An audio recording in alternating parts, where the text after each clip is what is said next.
María de la Natividad Ortiz y Ordóñez de Domínguez, 1768-1829.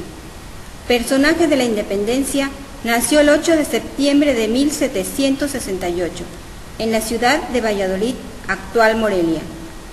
Ahí cursó las primeras letras, fue inscrita en el Colegio de la Paz o Vizcaínas, en la Ciudad de México, en donde recibió una educación básica, lectura, escritura, aritmética y otras habilidades. En 1791 se casó con el licenciado Miguel Domínguez, recién nombrado corregidor, y se trasladaron a la ciudad de Querétaro.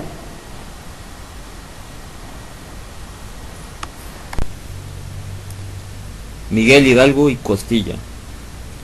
En 1810, Hidalgo tenía 57 años. Había nacido en Corralejo, Guanajuato, y estudiado en Valladolid, en el Colegio de San Nicolás, donde fue maestro y rector. Era culto, emperador, de ideas avanzadas, querido en la región.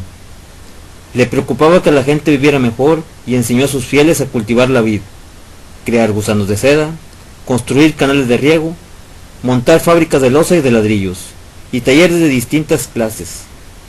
Era una persona alegre, que organizó una banda de música y de vez en cuando ponía obras de teatro con sus amigos. José María Morelos nació en Valladolid, que hoy se llama Morelia en su honor. Fue campesino y arriero. Luego ingresó al Colegio de San Nicolás, donde conoció a Hidalgo y se ordenó sacerdote. Era valeroso y tenía una enorme capacidad de organización.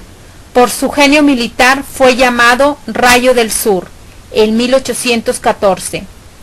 El Congreso de Anáhuac, que se reunió en Chilpancingo, quiso otorgarle el nombramiento de Alteza, pero Morelos lo rechazó y adoptó el siervo de la nación. La conspiración de Querétaro. Mientras tanto, según sucedía en otros países hispanoamericanos, algunos criollos comenzaron a reunirse en secreto para planear cómo cambiar el gobierno virreinal. En 1810, Miguel Domínguez, corregidor de Querétaro, y su esposa, Josefa Ortiz de Domínguez, empezaron a reunirse con algunos militares, como Ignacio Allende, Juan Aldama. A las juntas también asistían Miguel Hidalgo y Costilla, párroco de Dolores. La conspiración fue descubierta, ya que al apresar a Miguel Domínguez, este no aceptó ser fusilado y reveló que doña Josefa, junto con Juan Aldama, Ignacio Allende, entre otros militares, y don Miguel Hidalgo y Costilla, atacarán el gobierno virreinal. Estos encarcelaron a doña Josefa, pero ella, por medio de uno de sus ayudantes, le hace saber a Ignacio Allende que la conspiración fue descubierta. Este cabalgó toda la noche para ir de San Miguel a Dolores, sin que lo vieran, y prevenir a Hidalgo. Sus planes habían sido delatados. Hidalgo se molestó mucho y dijo: nada de esto me asombra, amigo mío, porque entre los valientes también hay cobardes, y entre los hombres leales hay traidores miserables. El grito de Dolores. Hidalgo y Allende adelantaron la fecha de su rebelión. De inmediato, en la madrugada del domingo 16 de septiembre, Hidalgo tocó las campanas de la iglesia para reunir a la gente.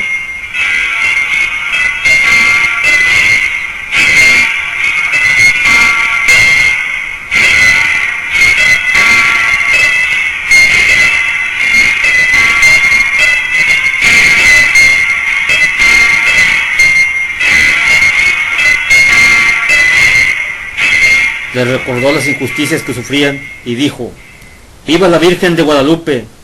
¡Abajo el mal gobierno! ¡Mueran los gachupines! Y los animó a luchar en contra del mal gobierno. El ambiente era tenso. Los hombres y las mujeres que siguieron a Hidalgo no eran un ejército, eran un pueblo que querían un gobierno justo. No tenían armas suficientes, pero tomaron palos, hondas, machetes e instrumentos de labranza. Hidalgo comenzó su marcha con 600 hombres, que pronto fueron casi 80,000. Lo seguían indios, mestizos, criollos y algunos españoles. Militares, sacerdotes, peones y mineros iban mezclados, persiguiendo un mismo ideal de justicia, Los insurgentes entran sin resistencia a San Miguel Allende, Celaya y Salamanca. Después llegaron a Guanajuato y exigieron a las autoridades que se rindieran, pero éstas se encerraron con los españoles ricos en la Alhóndiga para defenderse. La tropa tomó el edificio, mató a sus ocupantes y saqueó la ciudad, sin que Hidalgo ni Allende pudieran evitarlo. Siguieron a Valladolid, que se rindió sin luchar, pues sus habitantes estaban atemorizados por lo sucedido en Guanajuato. Cerca de Valladolid, José María Morelos habló con Hidalgo, quien le encargó que se levantaran armas al sur y tomara Acapulco. Hidalgo avanzó hacia la Ciudad de México. En las cercanías de la capital, en el Monte de las Cruces, venció al ejército realista. Tras ese triunfo, Allende propuso que fueran sobre la capital, pero Hidalgo se negó. No tenían hombres y armas suficientes, y temía que la ciudad fuera saqueada como Guanajuato. Regresó a Valladolid. Poco después los insurgentes fueron derrotados por Félix María Calleja en Aculco, en el hoy Estado de México. Quedaron casi aniquilados y perdieron muchas armas y provisiones. Hidalgo se retiró a Guadalajara en enero de 1811. Los insurgentes fueron vencidos de nuevo por Calleja, de manera definitiva en Puente de Calderón, muy cerca de Guadalajara. Hidalgo y Allende se marcharon al norte con unos 2000 soldados para comprar armas en la frontera, en Coahuila. Enorio del Baján o Acatita del Baján fueron traicionados y apresados, junto con Aldama y José María Jiménez. En la ciudad de Chihuahua se les condenó a muerte. Hidalgo fue fusilado el 30 de julio de 1811. Las cabezas de Allende, Aldama y Jiménez fueron puestas en jaulas de hierro en las esquinas de la Alhóndiga, en Guanajuato, como advertencia a la población. Pero la lucha no terminó y continuó el levantamiento del ejército de Morelos. No era muy numeroso, pero bien organizado. Fue sumando triunfos. En febrero de 1812 se apoderó de Cuautla. Calleja quería que la ciudad se rindiera por hambre y sed, pero sus habitantes defendieron con heroísmo. Después Morelos reorganizó su ejército y tomó Orizaba, Oaxaca y Acapulco. Morelos decidió que hacía falta un gobierno que unificara el movimiento insurgente y organizó un congreso que redactó la Constitución de Apaxingán, que fue el primer conjunto de leyes mexicanas. Nunca entró en vigor porque los insurgentes comenzaron a sufrir una derrota tras otra. Morelos fue hecho prisionero cuando escoltaba al Congreso, camino a Tehuacán. Fue fusilado en San Cristóbal de Ecatepec, el ahora Estado de México, el 22 de diciembre de 1815. El gobierno virreinal intentó tranquilizar el país, pero el descontento continuaba. Habían muerto los primeros caudillos de la independencia, pero nuevos jefes continuaron en pie de guerra.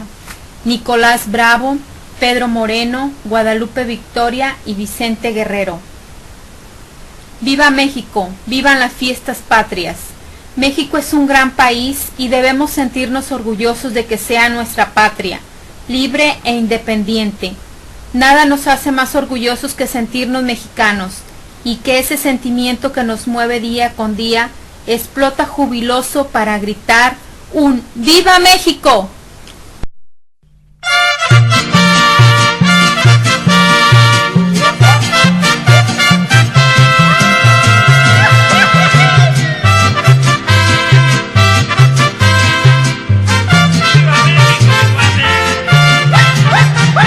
Soy puro mexicano, nacido en esta tierra, en este hermoso suelo que es mi linda nación. Mi México querido, qué linda es mi bandera, si alguno la mancilla le parto el corazón.